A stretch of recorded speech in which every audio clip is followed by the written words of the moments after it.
നിങ്ങൾ അറിഞ്ഞോ, നമ്മുടെ സ്വന്തം ചേലക്കരയിലും ഡോക്ടർ ടൂൾസിന്റെ പുതിയ പവർ ടൂൾസ് ഷോപ്പ് തുടങ്ങിയ വാർത്ത.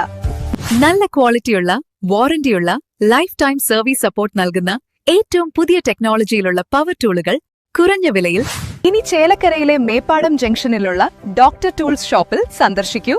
Doctor tools, power tool specialist.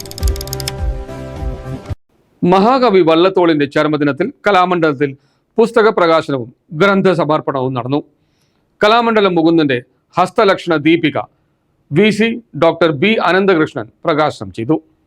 Cheruthuruthy Kalamandalam Nila ക്യാമ്പസിൽ മഹാകവി വള്ളത്തോളിന്റെ ചരമദിനാചരണവും പുസ്തക പ്രകാശനവും ഗ്രന്ഥ സമർപ്പണവും നടന്നു.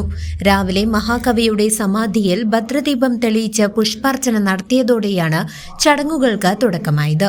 കലാമണ്ഡലം കഥകളി വടക്കൻ കളരി മേധാവി കലാമണ്ഡലം മുകുന്ദൻ രചിച്ച ഹസ്തലക്ഷണ ദീപിക എന്ന ഗ്രന്ഥം vice chancellor doctor B Ananthakrishnan പ്രകാശനം ചെയ്തു.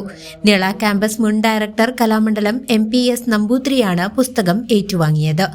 ഈ പേര് നിങ്ങൾക്ക് എല്ലാവർക്കും ഒരു വിധം അറിഞ്ഞിട്ടുണ്ടാവും. അല്ലെങ്കിൽ ഒന്നുമില്ലെങ്കിൽ കഥകളിക്കാരും നൃത്തം പഠിക്കുന്നതിനെല്ലാം ബന്ധമായിട്ടും അറിഞ്ഞിരിക്കുന്ന ഒരു പുസ്തകമാണ്. അതിൻ്റെ വളരെ കാലം മുമ്പേ തന്നെ പ്രസിദ്ധീകരിച്ചിട്ടുണ്ടെങ്കിലും വള്ളത്തോൾ തന്നെ ഇതിൻ്റെ മലയാള പരിഭാഷ എഴുതിയിട്ടുണ്ട്.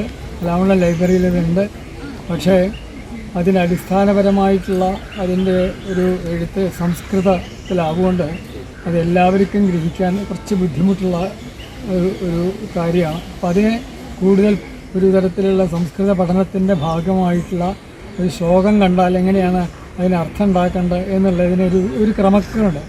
ആ ക്രമത്തിൽ അതിനെ വിവരിച്ച് ഈ പുസ്തകത്തിനെ ഇങ്ങനെ എല്ലാവർക്കും കൂടുതൽ ഇതിൻ്റെ കണ്ടൻറ്റ്, ഇതിൻ്റെ ഉള്ളടക്കം എന്താണ് എന്ന് മനസ്സിലാക്കാൻ കുറച്ചുകൂടി സഹായമാകുന്നൊരു പുസ്തകമാണ്.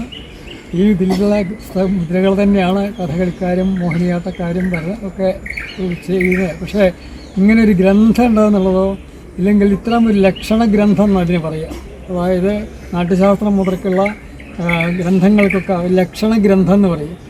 ഭരതനാട്യമാണെങ്കിൽ നിങ്ങൾ അഭിനയ ദർപ്പണമാണ് ഫോളോ ചെയ്യണം. അങ്ങനെ ബാലരാമഭരതം, അങ്ങനെ പല ഒരുപാട് ലക്ഷണ ഗ്രന്ഥങ്ങളുണ്ട്.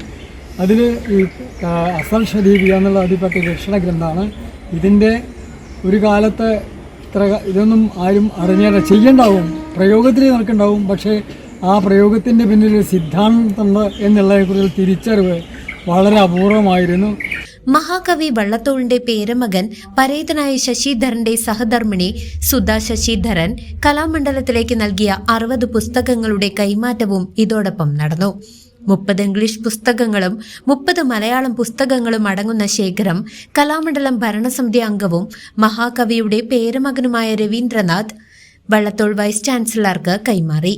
ചടങ്ങിൽ academic coordinator doctor CM Neelakantan, Kalamandalam Sankaranarayanan, വിവിധ വകുപ്പ് മേധാവികൾ, അധ്യാപകർ, വിദ്യാർത്ഥികൾ എന്നിവർ പങ്കെടുത്തു. പദ്യ തർജ്ജമയാണ് ഇതിനുള്ളത്, പതിറ്റാണ്ടുകൾ.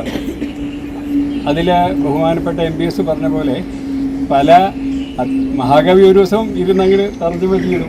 ഇദ്ദേഹത്തിൻ്റെ പ്രതിഭ ഉണ്ട്. പക്ഷേ അതിൽ റീഡിങ്, പാഠങ്ങൾ, അതിൻ്റെ അന്വയം ഒക്കെ ഒബ്സ്ക്യൂരിറ്റി, പല അവ്യക്തതകളും ഒക്കെ ഉണ്ട് അതിൽ. MPS പറഞ്ഞ പോലെ അത് എല്ലാവരും ഉപയോഗിക്കുന്നുണ്ട്, പഠിക്കുന്നുണ്ട്, എനിക്കറിയാം. പക്ഷേ എന്താണ് ആ ടെക്സ്റ്റിൻ്റെ കറക്റ്റ് അർത്ഥം, ശരിക്കുള്ള അർത്ഥം എന്ന് നോക്കുന്നത്, പഠിക്കുന്നത്, അതിലേക്ക് പ്രവേശിച്ചാൽ ആ ടെക്സ്റ്റ് വളരെ ബുദ്ധിമുട്ടുള്ളതാണ്. അപ്പോഴാണ് ഞാനത് എല്ലാ ആശാന്മാരോടും എൻ്റെ സുഹൃത്തുക്കളോടും കലാകാരന്മാരോടൊക്കെ പറയും ഇങ്ങനെയൊക്കെ. അപ്പോൾ മുകുന്ദൻ ഒരു ആവേശത്തിൽ, ഒരു ഊർജത്തിൽ ഞാനത് ചെയ്യാം, ഞാൻ പഠിക്കണ കാലം മുതൽ ഇതിന്മേലുള്ള ഈ ബുദ്ധിമുട്ട് എൻ്റെ മനസ്സിലുണ്ട്, ഞാൻ ചെയ്യട്ടെ ചോദിച്ചു. അപ്പോൾ ഞാൻ പറഞ്ഞു ഞാൻ സഹായിക്കാമെന്ന് പറഞ്ഞു. അങ്ങനെയാണ് മുകുന്ദൻ്റെ പ്രയത്നത്തിൽ ഈ പുസ്തകം വന്നത്. പ്രത്യേകിച്ച് എടുത്ത് പറയേണ്ടതില്ല, അത് എനിക്ക് എന്നും ഒരു മുതൽക്കൂട്ടായി തന്നെ ഉണ്ടാവും. ഈ പുസ്തകത്തിൻ്റെ ഈ ഒരു ആവിർഭാവത്തിന് എന്നെ അങ്ങേയറ്റം സഹായിച്ച ഡോക്ടർ നീലകണ്ഠൻ മാഷ്, അദ്ദേഹത്തിൻ്റെ ആ ഒരു പ്രചോദനം വളരെ എടുത്തു പറയേണ്ട ഒരു സവിശേഷതയാണ്. ഇനിയും ഞാൻ ഇത്തരത്തിലുള്ള സംരംഭങ്ങളിൽ ഏർപ്പെട്ടുകൊണ്ടിരിക്കുമെന്ന് ഞാൻ ഈ സമയം പ്രതിജ്ഞ ചെയ്യുകയാണ്. എല്ലാവർക്കും നന്ദി. CCV news, Cheruthuruthy.